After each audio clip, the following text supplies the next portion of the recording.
Hello everybody and welcome back to my channel, and today we're going to be going over some new and recent changes coming out to Splatoon 2. Now it seems as though Nintendo is trying to update their games and their online a lot more, as we saw with the previous update to Super Smash Bros. Ultimate. They said that they wanted to commit to a better online environment, so they tried to start boosting the net play online, and some people said that they reported having better interactions online, so that was working well for Super Smash Bros. Ultimate. Now it's Splatoon's turn. Now Splatoon has a little bit of a different issue. While it's not really lagging behind in the sort of FPS or delay aspect of internet and Wi-Fi, it's more so the player experience. So in Splatoon 2, you're not going to get as many servers where it's like, oh, it's super laggy or whatever. That rarely happens, especially if you're connected to a LAN adapter.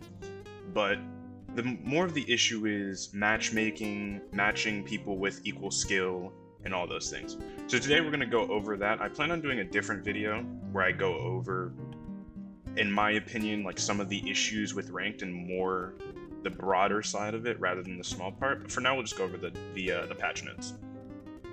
So first of all, this was released October 27th, 2020, so just about a week ago, and if not a little bit longer. And it says changes to ranked battles. So first they're saying adjusted settings for X-Rank battles, so that during times where there are multiple players online, or many players online, players with the high X power will be more likely to match with each other. Further changes may be made on how the situation develops. So this is basically just saying, when there's a lot of people online, that you're more likely to pair with people who are your skill level in X-Rank. And this is really helpful because, one, majority of the people who are playing Splatoon now, I'd say, are probably in X-Rank. Most of the people who are below, they're less active, if you think about that. Especially since Splatoon 2 is kind of becoming an old game now.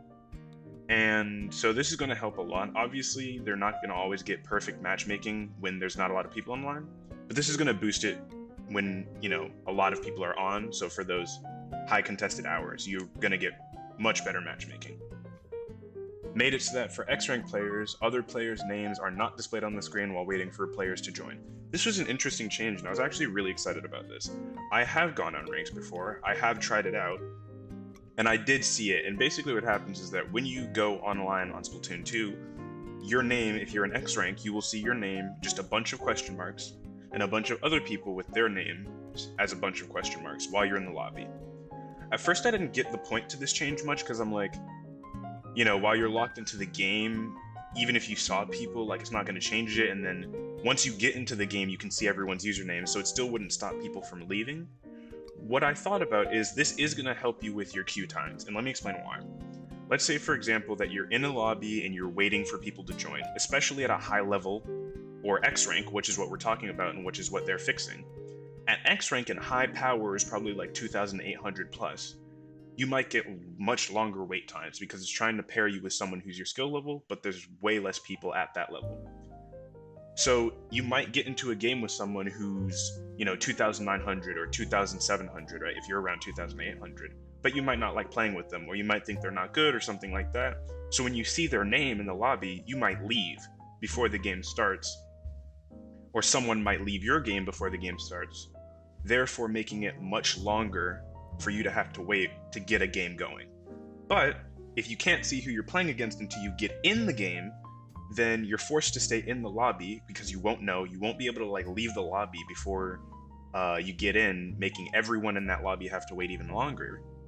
And it'll then punish players more for trying to dodge games, if you will, based on the players they're playing against.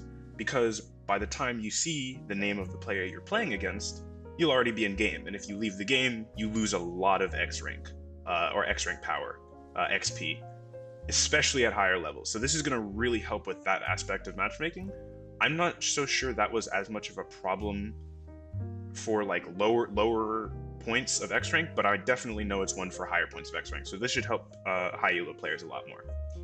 Next, it's saying it made it so that for X-Rank battles, you may battle with someone even if they're blocked via console settings, if that player's estimated rank is within the top 2,000. Now this is kind of doing the same thing as the previous patch change, or the previous note we just read. Basically what's going to happen is it's saying people used to, for example, in top 2,000, What they might do is they might block a bunch of people. Same reason, like I said, they might not want to play with them, they might not like them, or they might not think they're good enough.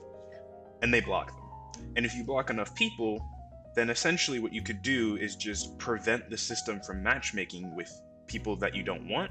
But if those are the only people in your rank, then because it's blocked, the system's automatically going to go to, oh, just pair them with lower XP people. So now someone who's 2,900 and in the top probably like 100 players in the world is going to be then facing 2,600, 2,500s, right? 2,004, like maybe even 2,400s. They're going to be playing people of lower X power than them because they blocked the higher level players. And once again, queue timers are going to be longer because you're blocking more people, so the system has to take longer to find people. And this is just going to be more queue timers for you, but it's still enhancing that player experience. So one, you as an individual are going to get less queue timers, and two, it stops people from blocking all the high elo players to purposefully play against lower elo players. So this is a decent change.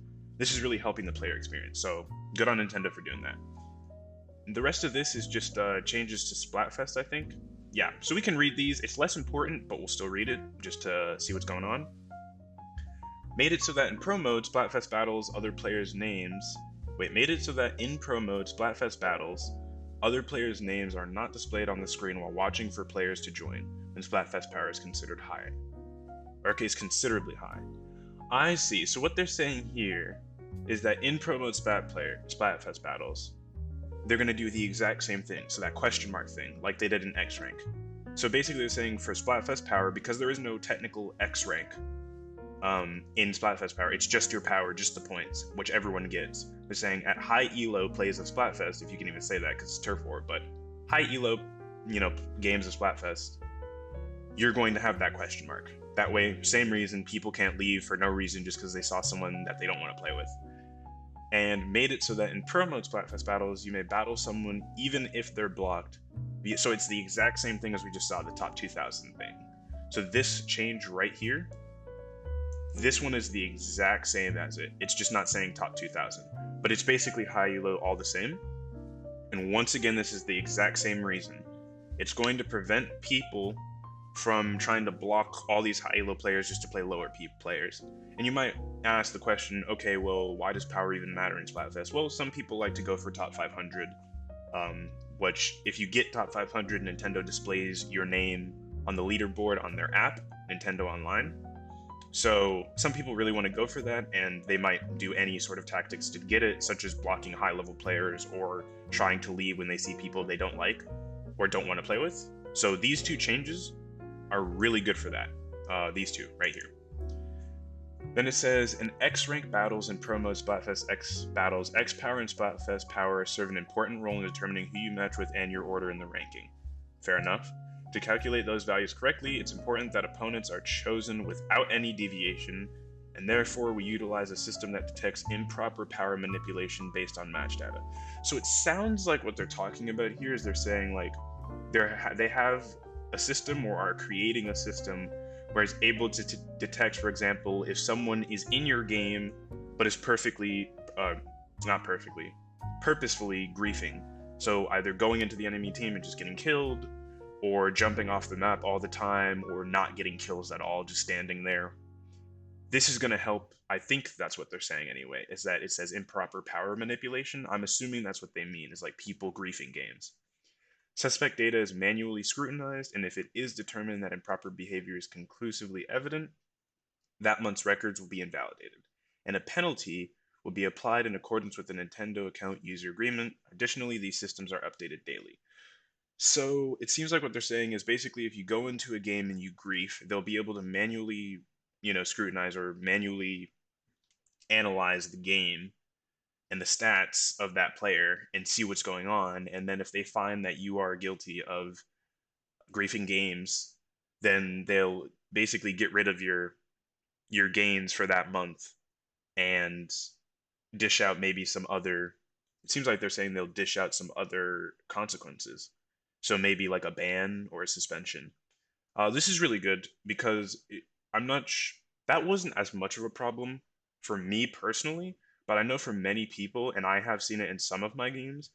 Some people will purposefully queue up just to do nothing or just to like grief your team completely. And when this is the case, it's just not fun for anyone, like at all. It's just not going to be helpful. So this is really good on them for getting that done, and I'm good on Nintendo. So next, we're going to go to, let's see, where were we? Okay, so we are addressing this type of improper behavior, but incidents of the users improperly manipulating power by intentionally limiting their opponents are extremely few when compared to the whole, though they are occasionally detected. So what they're saying here basically is that this improper behavior, the griefing of games, it doesn't happen often, but it does happen enough. And I guess they're saying that it's been happening enough to warrant creating a system to stop it from happening or picking up traction, which is good. Again, like I said, I haven't seen it a lot, but I've definitely seen it before. And it's really frustrating when teammates just like give up or just don't do anything the entire game or grief you. That's really annoying.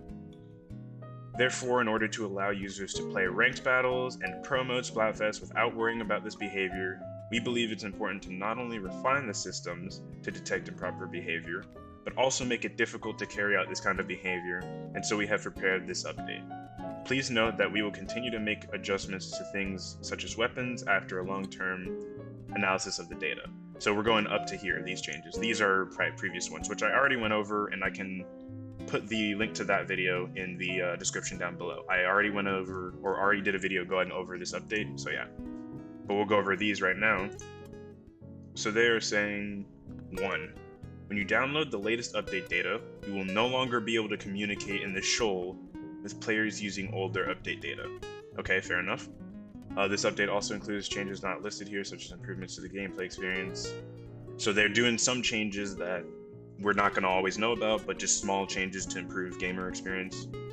Sufficient space on the... Okay, so they're just talking about what you're going to need for the update. So that's it. This is the entire update.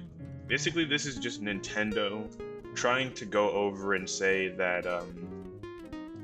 Basically, they're just trying to go over and say that they want to create a better player experience here. I'm going to pull up my stream apps here. So basically, this is just Nintendo saying that they want a better player experience. And I think these changes are overall really helpful.